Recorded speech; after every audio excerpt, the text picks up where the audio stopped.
Hello everybody, we're here with top 5 games of the week, and this is number 5, and this is not actually being submitted for the fact that I think this gentleman here has done anything good, because he didn't do anything this match, but it's because of the opponent's deck being so wacky. So this is probably the wackiest deck I've ever seen. The opponent's playing an FTK deck where you guys will see he's just drawing a bunch of cards. You're almost thinking like, is he playing Exodia? Right? That's what you would think, because what he's doing doesn't make much sense otherwise. So you see him drawing.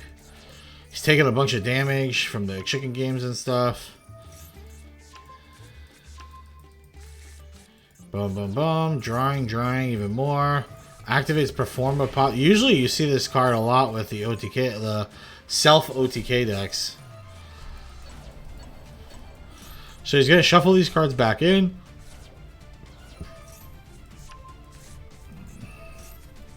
Draw 2.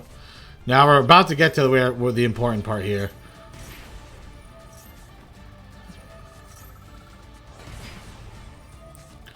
So, this is the card. He gets himself down to 600 life points and he has 1 card left in the deck. And then it's called Reversal Quiz. So, you pretty much send everything to the graveyard. And if you call the top card right, you exchange life points with your opponent. So he would end up getting the 11,000 life points. And his opponent would the person who submitted the replay would get 600 life points, right? And then he's also playing this card, Fuma Shuriken. So when this card is sent from the field to the graveyard, it inflicts 700 points of damage to your opponent.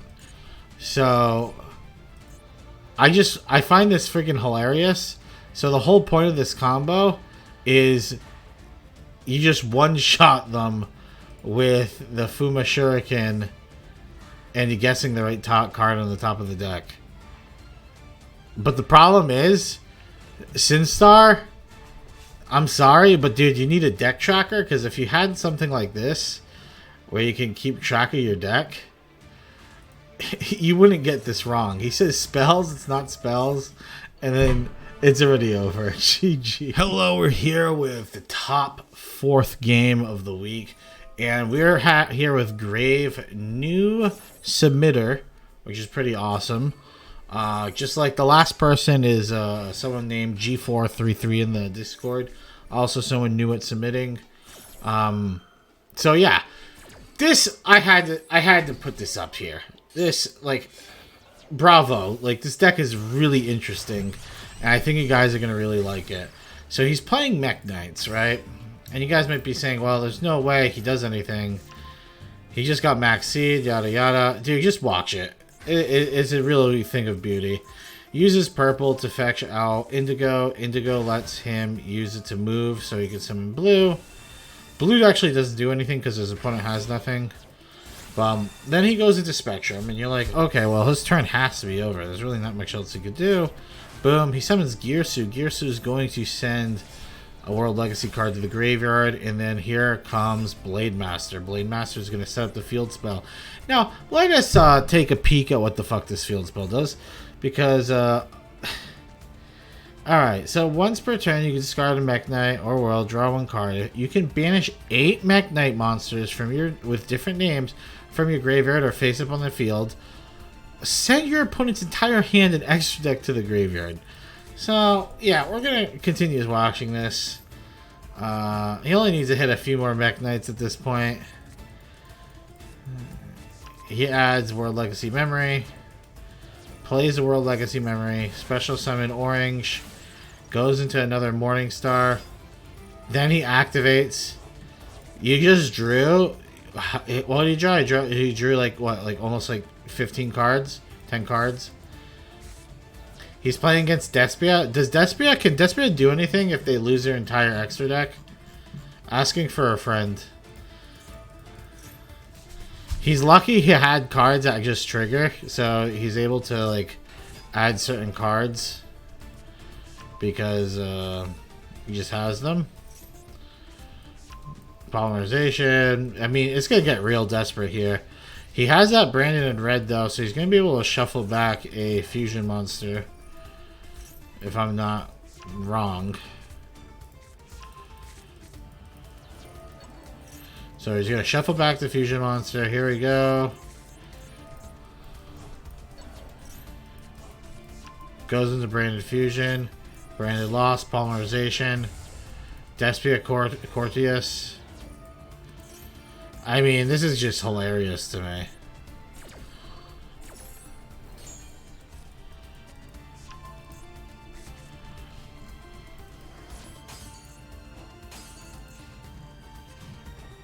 And yeah, I mean, this game's just over.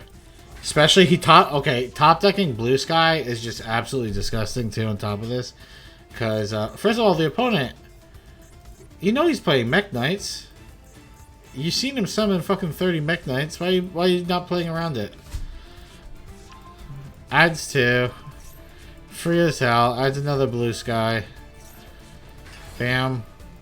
Gonna start popping. That brings back Caliber. Pop another one.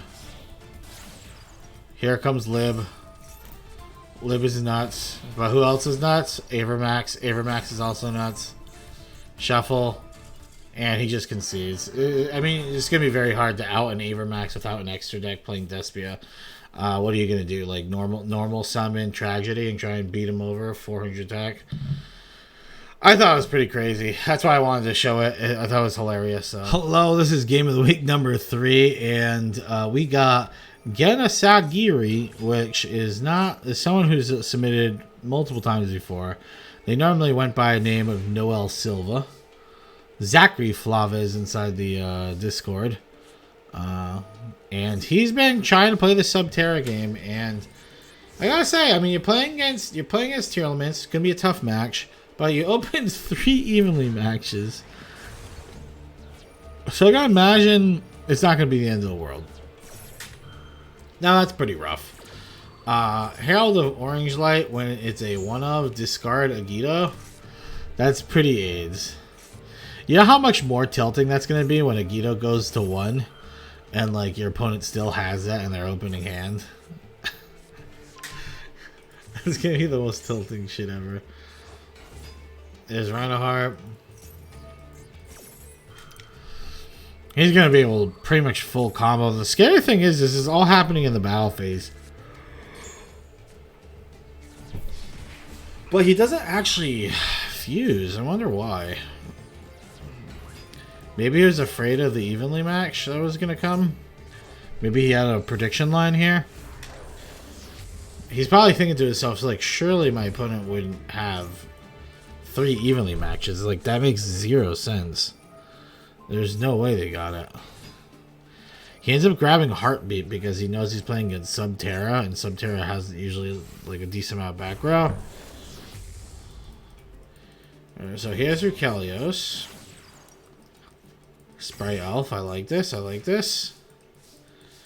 You know what I like even more? He plays Interrupted Kaiju. It gets negated. Honestly, he probably could have just waited. He's going to keep Rukelios anyway, right? So I think playing this first literally doesn't matter. Okay.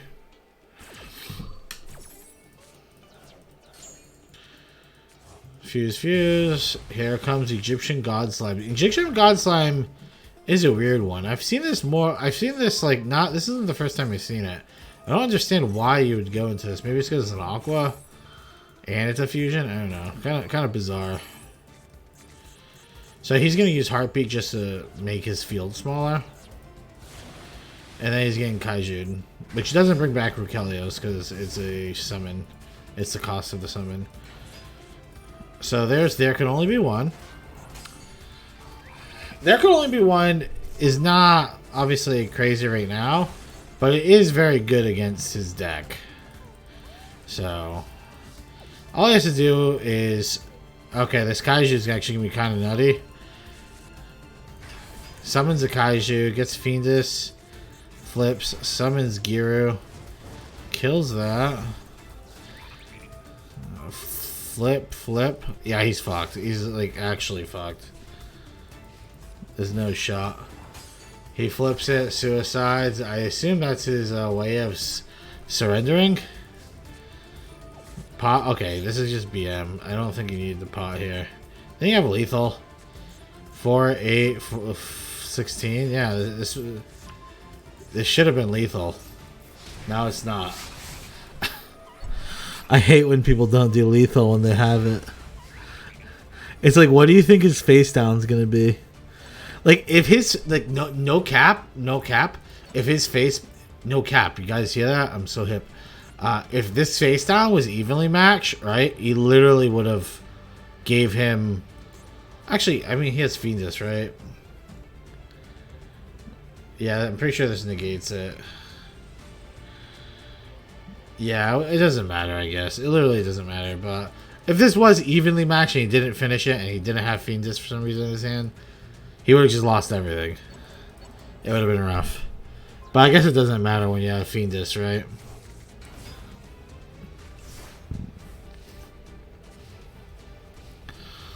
But yeah, I thought that was pretty cool. Another Subterra deck. We usually don't see too many of these, but when we do, it's pretty much it's a bit of a treat. Running like a Kaiju version of it. I think it's just to help it going second. Pretty sweet though. Hello, we're here with game number 2, and we got Wotan coming back hard. He's playing against Burning Abyss. He's playing like this interesting deck, like he's playing Adventurer, Plunder Patrol, but he's playing with also like a Legal Knight and stuff, which I find kind of interesting.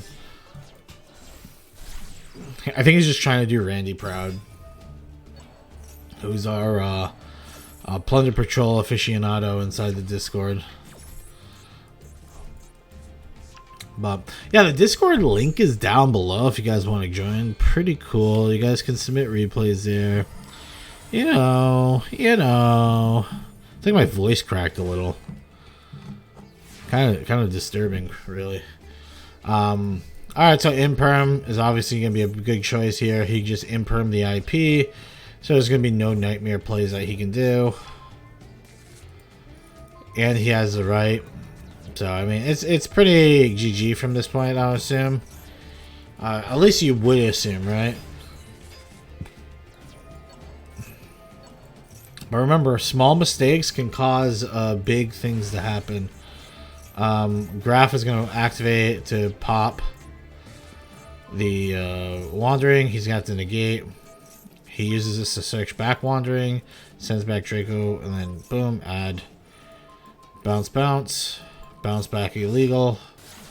So that's a beautiful thing with Illegal Knight and Draco back, is you're able to do that. And then we have Blackbeard. So Blackbeard's going to be sick here. Attack. They're going to be able to keep Beatrice, but this is a pretty, like, you have a negate here. You're going to have another negate with Wandering.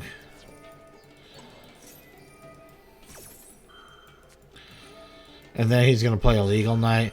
So, folks at home,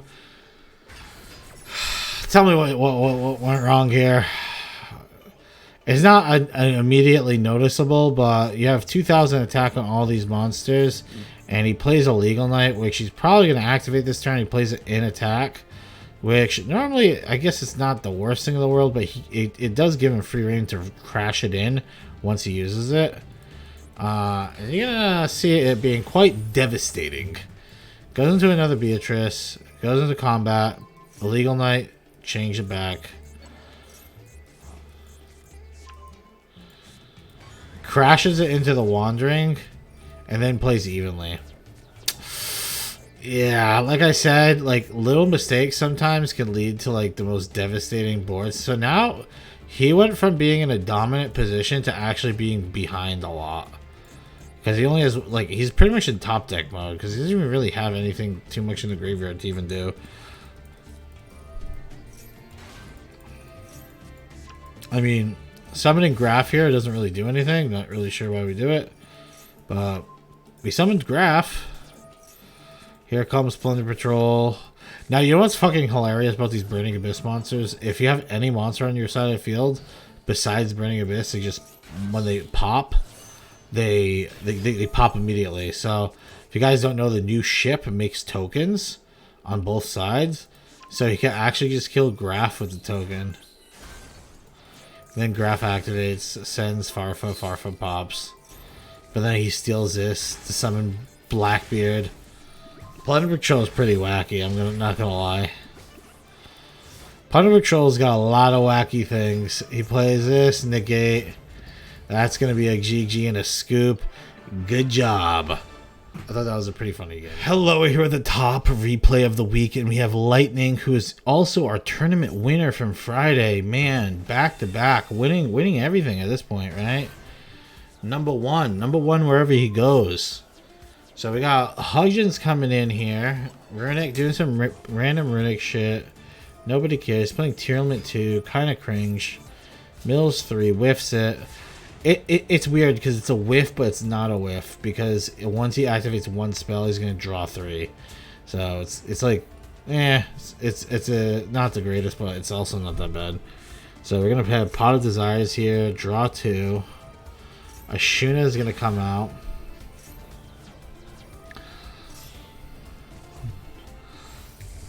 Here comes Kit Kalios. Kit Kalios is gonna activate the effect for a search. And then sends Havness, goes into Drag Stepelia, which again, I'm gonna argue right now, this deck can come back from it pretty easily. So he's gonna activate Vishuda, hitting the back card here because his back card, from what I remember, because I was watching this game live, his back card kept wanting to activate. So he sends his back card here, which is great because now if he has Crime, turns Crime off, and if he has Soliak, it turns Soliak off, so he can't actually do anything. Could have also bounced Kit Kalios, but I think this is better, to be honest. Activates Long Yawn, summon. Mistake the opponent made, but this is probably like a big brain play. He could have used Drag Stepelia on Long Yawn and made it into a level 1, so he couldn't actually link it off because he has no 5s in the deck. This deck obviously doesn't really run. Oh, never mind. He could have gone into Deng Yang. Still would have been really annoying. I'm going to tell you that right now. It would have been super annoying. Goes in the Baron de Fleur. And then he's going to go for the negate. He just goes for the Baron. But then he gets Runic Freezing Curse. And we Heavenly Dragon Circle tribute our Monk to add Taya. So this card gets negated. Puts a Predaplink counter on it. Takes 12. Gets a draw 3. Plays Taya. We activate Sword Soul Emergence. I don't think he had to activate that yet, but he's going to activate Protoss to pop everything on the field. This card activates, but again, he's not really going to be able to go into many fusions because Dark was called. Taya activates to summon. So this is another high-level play that was messed up on a little. So Boxia, he should have just targeted the Runic Fountain to bounce. Because when you target this and this, now if he drew into Imperm, it lets him be able to Imperm now. So that is something really minor, but it could come back. Because with Taya, we're going to pitch Moye to the graveyard. And then Boxia, we're going to use Boxia's effect to pop. And the reason why we want to do this, you may be saying, well, you're just going to go into another level 8. Well, he's at 68. And our attacks are all permanently lowered, like not permanently, but lowered for the turn. Now we have exact lethal. Delicious. Beautifully played. I think, other than like really micro misplays, I think this was a perfect game. And the micro misplays being like something small, like the opponent drags Stepelia on something. He could have done that, which would have been pretty good. And obviously, bouncing back both cards wasn't the best.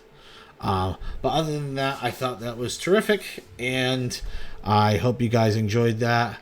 If you guys want to submit your own, remember the Discord is down below. You guys can join our Discord. And every Friday we do host a tournament. I might start making tournament videos as well to show you guys the at least top 4 of the tournament. But let me know if you guys are interested in that. Usually when I do those types of videos, they get usually less views than these videos. So that's the reason why I don't do them. But let me know. All right. Goodbye.